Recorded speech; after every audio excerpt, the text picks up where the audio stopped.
കോൺഗ്രസിനോടുള്ള വിരോധം കാണിക്കലും BJPയുടെ ഇലക്ഷൻ മാനേജ്മെന്റിൽ അതിഭംഗിയായി വർഗീയ ധ്രുവീകരണം നടത്താനും കൃത്യമായി ഹിന്ദു മുസ്ലിം വിഭജനം നടത്തി അത് വോട്ട് ബാങ്കാക്കി മാറ്റാനും മാത്രം ശ്രമിക്കുന്ന വ്യക്തിയാണ് അമിത്ഷാ.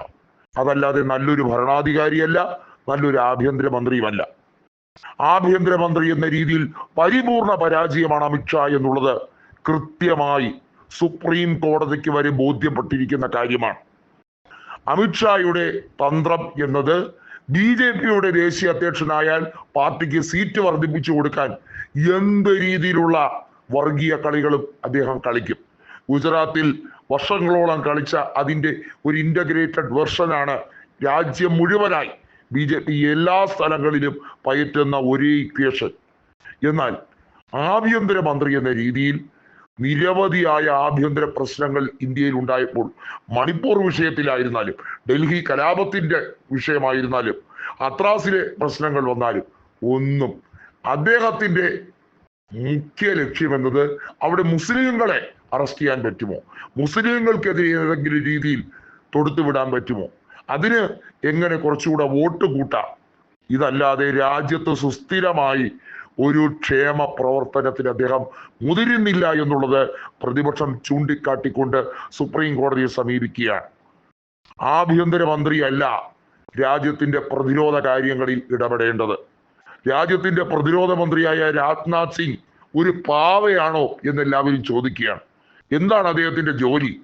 അദ്ദേഹം വെറുതെ 2 ഡയലോഗ് പറഞ്ഞിട്ട് അങ്ങ് പോയാൽ ഇന്ത്യ എന്ന മഹത്തായ ബൃഹത്തായ രാജ്യത്തിന്റെ ഈ ഒരു സുസ്ഥിരമായ മുന്നേറ്റം സാധിക്കുമോ?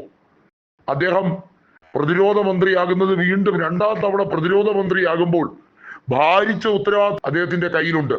അതുപോലെ തന്നെ അൺലിമിറ്റഡ് പവറാണ് അദ്ദേഹത്തിന്റെ കയ്യിലുള്ളത്. അമിത്ഷാ ആഭ്യന്തര വിഷയങ്ങളിൽ പോലും പക്വതയോടെ പെരുമാറാൻ കഴിയാത്തൊരു വ്യക്തി, വെറും ബാലിശമായ കുടിപ്പകയും കൊണ്ട് മനസ്സിൽ നടക്കുന്ന വ്യക്തി. ഒമർ അബ്ദുള്ളയെ ഒരു സർവകക്ഷി യോഗത്തിൽ പോലും സ്ഥിതി വിശദീകരിക്കാൻ വേണ്ടി വിളിക്കാൻ, അത് പഹൽഗാം ഭീകരാക്രമണത്തിന് മുമ്പ് സുരക്ഷാ ക്രമീകരണങ്ങൾ വിലയിരുത്താൻ ചെന്നപ്പോൾ മനഃപൂർവ്വം ഒമർ അബ്ദുള്ളയും ഒഴിവാക്കുന്നു.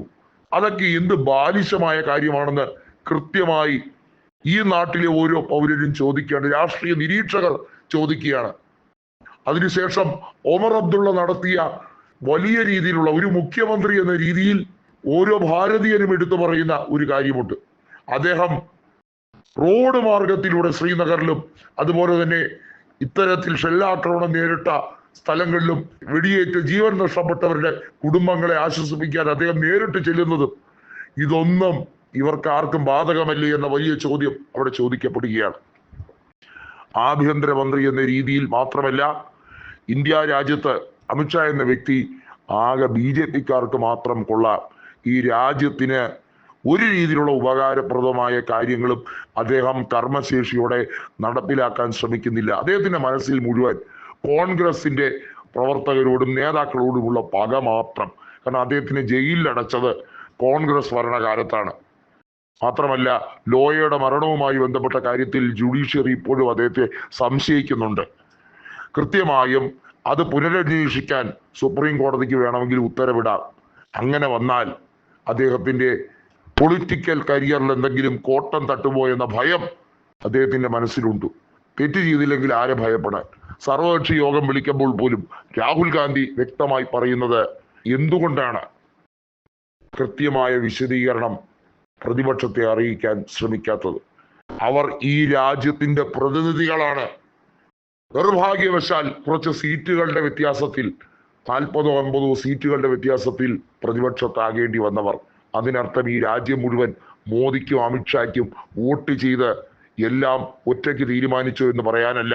വിരണ്ടു പോകുന്ന ഒരു ഭരണാധികാരി അല്ല ഞങ്ങൾക്ക് ആവശ്യം. അതുകൊണ്ടാണ് സുപ്രീം കോടതിയുടെ ഓരോ നിലപാടിനും നിലയ്ക്കാത്ത കയ്യടി ഇപ്പോഴും കിട്ടിക്കൊണ്ടിരിക്കുന്നത്.